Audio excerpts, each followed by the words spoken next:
question, but with what you just mentioned, there are times that I go into so much rage, and someone the other day told me, well, that's your superpower, so why stay angry? Use the energy for something else.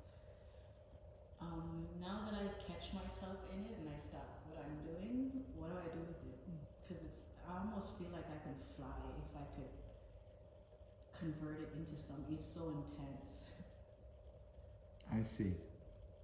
And so when you said the home, the this, the that, I'm just like, I changed my home. Now it's more comfortable. Oh, I see. No, no, Like, no. does it align with those? That's not. There's nothing to do with that. Okay. When you get angry, you're focused on an object. Okay, and because you get angry and you're focused on that object, that focus itself makes you angry. It's as if you touch. How do you call it? Like on the oven, you have these black circles. How do you call them? Yeah, so the burner? Oh, the element? The hot plate. Yes.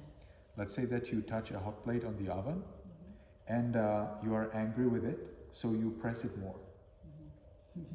And you press it more and more. Does it help you? No. It's more and more problem. And that's exactly what we do when we get angry. We press more to that object. We want that object more and more and more, you see? Exactly as in the example with the hot plate. So what would be a better solution? Well, to defocus, okay, deflect. So whatever way you do is fine. Now it's just the problem is to find how to do that. How will you now, instead of pressing on the hot plate, how will you release? How will you exit, or how to say, abandon it? And there are various ways how to do that. Now, the most famous, of course, is to observe your breath. Deep breath 10 times. It's an excellent idea. It's very nice, and it's great that it's so famous and that people know it, because this is very good. It's actually perfectly according to the Buddha's teachings. It's one of the best advices for everyday problems that's famous and that people like to follow. And that's, now beyond Buddhism. So people know, okay, you get angry, so breathe. Excellent. And it's exactly what the Buddha said. If you breathe, your anger will disappear. If you meditate on breath, that's the point. So you make 10 breaths, and actually the counting 1 to 10 is also in our scriptures. That's amazing. So you count the breath, breathing in, out, 1, breathing in, out, 2, and so on. That's also mentioned in our scriptures. It's as if it's just copied from the scriptures, made famous all around the world, and now people follow it. Isn't that amazing? Now just accept it that indeed it's right and follow it. It's so good. They're like good news, really good news. So this technique of observing breath when you get angry is one of the best things that modern psychology has done to the humankind. So I'm very happy about that. And there are, of course, other ways how you can deflect. Okay? Just like the breath is one of the 42 parts of the body, you have there another 41 to which you can concentrate. For me, I think the breath is amazing, but I do not actually use breath. Instead, I use muscles. Because I have noticed that when I get angry, I get tense.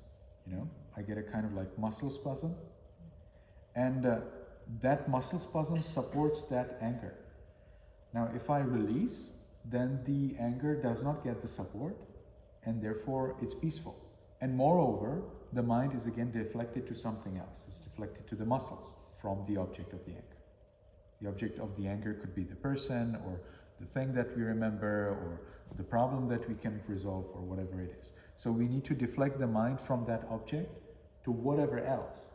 And the best thing is this body. Now, of course, there can be problems with breath. What if you are angry about your breath? What if your nose is stuffed and you cannot breathe well? And you get angry about your breath. How will you do that then? 10 breaths. That's a problem. But with muscles, I've never had that problem. You may have a cramp, but that will be in one place, not all over the body. And meditation on muscles, the way how I instruct it, is all over the body. So you start at the top of the head and you gradually go everywhere. So in cases when breath doesn't work, and of course in all other cases, probably meditation on muscles is also very good. And that's what I do. So when I get disappointed or when I get angry, I go to the top of the head and gradually allow the heaviness and change in the sinew. There's a flat piece of sinew at the top of the head between the skull and the skin. And then there's a muscle in the forehead, and gradually I allow these muscles to be heavy, to be changing. And I continue the back of the head, all of the head, and then the shoulders, arms, elbows, forearms, wrists, palms, fingers, tips of fingers, and then the front of the torso, so the chest and belly, then the back, and then all of the upper part of the body. And then the thighs, knees, calves, the heels, soles, toes, tips of toes, and then the whole body. And then I restart again from the top of the head all the way until I calm down. So this way I deal with my anger, if I have anger. But after I have learned meditating on loving kindness, I have got a faster one and a more powerful solution. Because when you get to the muscles, you just neutralize. That's good. It's definitely better than anger, being neutral, calm. But there is also a better way, more powerful one. And that is to switch from anger to loving kindness.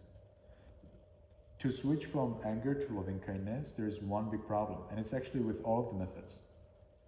To realize that you are angry. It seems to me that it's not so difficult to deflect the mind from the object. It's more difficult to notice that you have problem with the object, that you need to deflect the mind. Being enough mindful to realize that we are now angry, that we need to take some time for ourselves, is pretty hard. For that, formal meditation helps a lot. If you can meditate every day, 15 minutes, 30 minutes, 1 hour, 2 hours, it's very helpful. Then when anger starts to arise, you notice it. If you don't meditate, it's harder to notice it. And then if you don't notice it when it arises, well, then it will continue to arise. So you will press more and more and more, and then it's very hard to deflect when you have developed your anger to a very strong level. So mindfulness helps so much, realize that there is a problem and that I already have a solution. So if you can realize that you have anger, that anger is coming, well, then you apply a method. You can apply the 10 breaths, you can apply meditation on muscles, you can apply loving kindness. Now for loving kindness, you will have to have it mastered. Without mastering loving kindness, this will not work. How do you master loving kindness? Mastering loving kindness is done through creating an experience that has happened recently, and that is powerful. Because you switch from one state, from, for example, the angry state, to the loving kindness through memory. You remember that today in the morning you enjoyed love for all living beings. You remember that, and that memory recreates it. And therefore, suddenly you are no more with the object of anger, but you are enjoying that memory, that recent, very recent memory of your love for all of the living beings.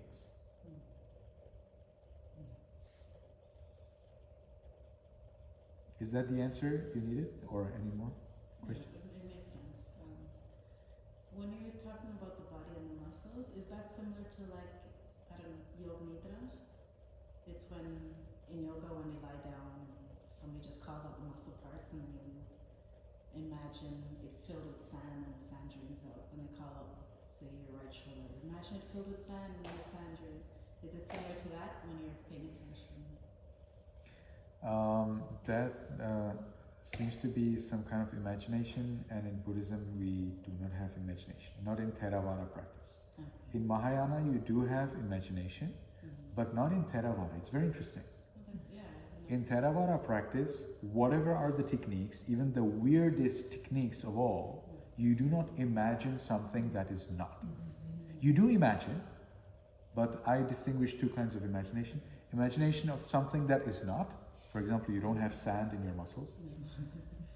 But you do imagine something that is. For example, bones. So in your mind, as you meditate on the 32 parts or 42 parts of the body, you do actually need to know where are these bones and how they look like. At least somehow. Okay? So you do imagine, but something that is. Therefore, in Theravada Buddhism, we would not employ, this kind of imagination of sand. Or when I was 15, I actually started meditation on muscles, imagining that they are made of metal. They are heavy like metal. Again, no, that's not what I mean. And because I teach this meditation to many people, I have of course met people who have troubles with this meditation. And I have changed the instruction accordingly so that really everybody can benefit from it. Rather than trying to feel these muscles, which is what people naturally try to do, you don't do that. In this practice, you do not try to feel those muscles. If you can feel them, it's your advantage, but it's not the instruction. Instead of trying to feel them, you accept them as they are. It's yet another preparation for meditation on the 32 parts of the body. Now, in the meditation on 32 parts of the body, you have parts of the body such as pus, sweat. How will you feel pus if you don't have any pus on the body at that moment? How will you feel sweat if you don't have any sweat on the body? And still you're supposed to meditate on that exactly as you're supposed to meditate on breath or on the muscles. So we are not really supposed to feel them. We're not supposed to see them. We're not supposed to help them. No. You're supposed to accept them. We accept the nature of the body as such. Part of the body is that it produces muscles. In the womb, it slowly produces muscles. Part of the body is, or nature of the body is that it produces sweat, that it produces pus. We gradually understand, so this body is repulsive as is and whenever it is. The only thing that this body is doing is creating repulsive stuff. So you understand, so gradually we understand the characteristic of this body, that this body has nothing attractive. Gradually, as the meditator practices, he gets more into equanimity, which is it is the aim of all the practice. It's also the seventh factor of enlightenment, seventh Bojjhanga. You need to somehow end up in equanimity. But as you go that way, you get there some repulsiveness and things like that. So as you observe that body, you gradually understand that all of these parts are just the way they are. They just arise, that they pass. And it's the same thing with the muscles. So we do not try to feel the muscles. We don't try to help the muscles. We don't try anything. We just accept that nature of the body, that it has muscles. And in particular, we accept that these muscles have their hardness, heaviness, and that they change as the time goes. They have their conceptual and ultimate change. Conceptual impermanence, ultimate impermanence. Do you remember? And so when you meditate on muscles, you do not try to feel them. That's exactly what most teachers who teach relaxation, what they actually want you to have. They wish that you feel them. But I have found out with hundreds of my students that you don't need that. You don't need to feel that. You just need to accept it.